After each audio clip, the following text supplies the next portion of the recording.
teeth cleaning and periodontal disease. I mean, you have definitely shown us that having any type of gum disease, any type of infection in anywhere in the body, and especially in the gums, is not a good thing.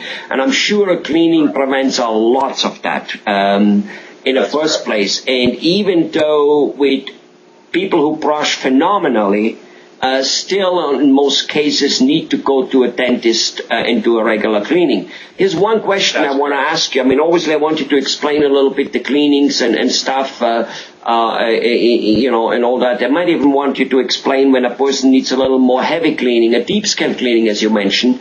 But one thing I definitely wanted to start off answering is this. Why do some of us have to go 3 and 5 times a year to do a cleaning, and other ones get well away with twice, and even if they miss sometimes one, the dentist still goes, that's all right, you're fine.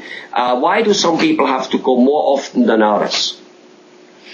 That's a great question, Helmut, and it's the same basic reason. Why do some people have to have their appendix out and others don't? It's about your own body and how your body is treating or is handling the bacteria buildup that's inside your mouth. Some people are very fortunate. They have a wonderful immune system and they have wonderful habits. So they're brushing and they're flossing and their immune system take care of almost all of the bacteria that's in their mouth. So when they come to see us 2 times a year, we see no infection in their mouth. Their gums don't bleed. They don't have mouth odor.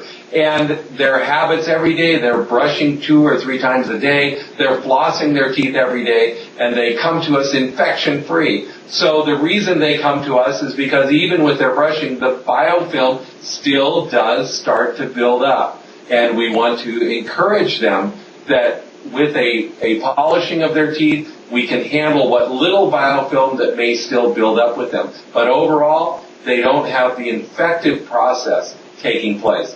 Others are not that fortunate, either through their own genetics or their habits or their history. They may have suffered from some form of gum disease or another. Some have what we call intermediate gum disease or gingivitis.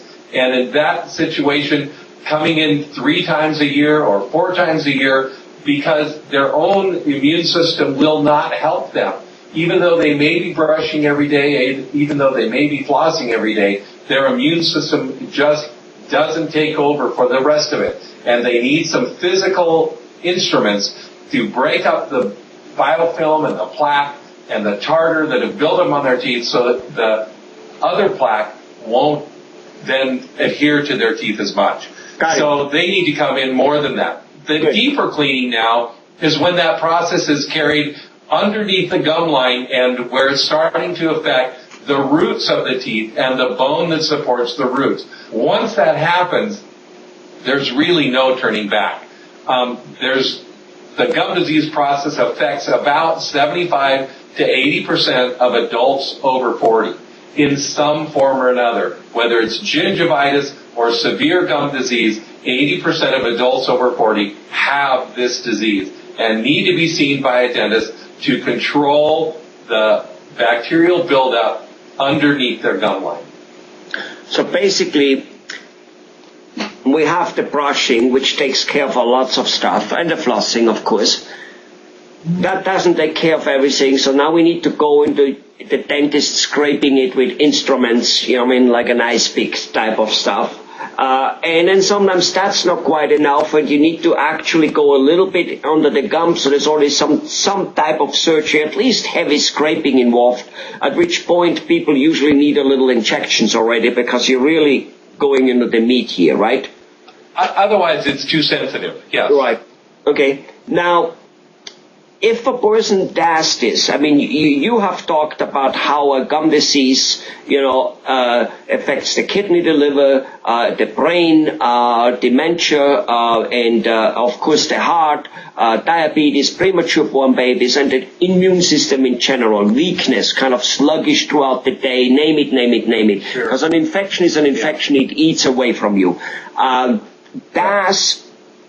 it can literally, once it is there, there's only one way to cure it, and that is to kind of cut it out. I mean, you guys have many ways these days of, you don't necessarily call it cutting, but cutting, scraping, or lasering it out somewhere is about... Physically removing it would be a good way to put it. We have to physically remove the bacteria from your mouth because there's no magic pill that we can take.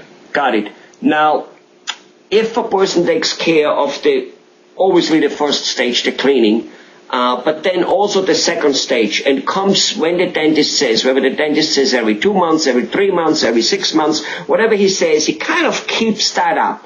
And then the dentist does do his cleaning or his deep scale cleaning, whichever way it advances, and keeps doing that. Can a person actually say that he can, for all purpose, leave gum disease free and doesn't have the danger of those other organs getting damaged, yes or no? Absolutely. If somebody is that dedicated and they are not only doing their part at home, because even if they come 5 times a year, that's 360 days they're doing their own at home.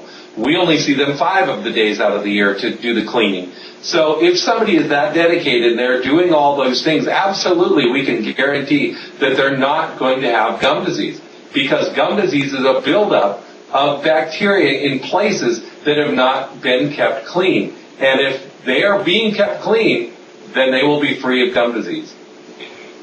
Which means free of, as we said, all those particular potential illnesses, yes.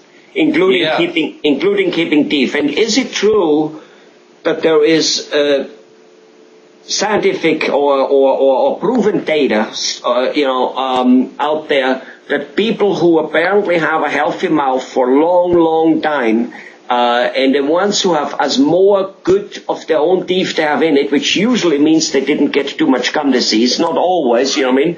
One can be Rocky Sylvester Stallone and get a few things knocked out. That's a different ballgame. But a different story. That those people actually live longer and overall are simply healthier. Is there really a correlation to it which can be pinpointed, with you doctors? Sure. There are many things many factors that go into longevity, but certainly that's one of them.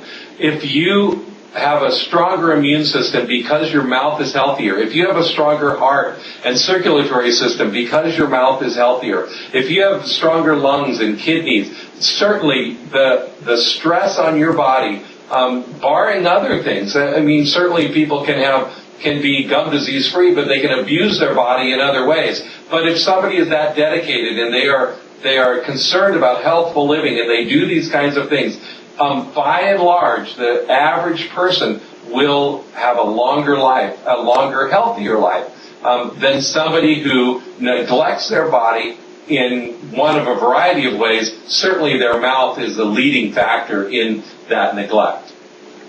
Well, so I guess, the mouth definitely is the gateway to your body, not just only putting French fries in it, but other things also. That's right. Well, Dr. Jones, again, very nice talking to you. Bye-bye. Thank you. Bye now.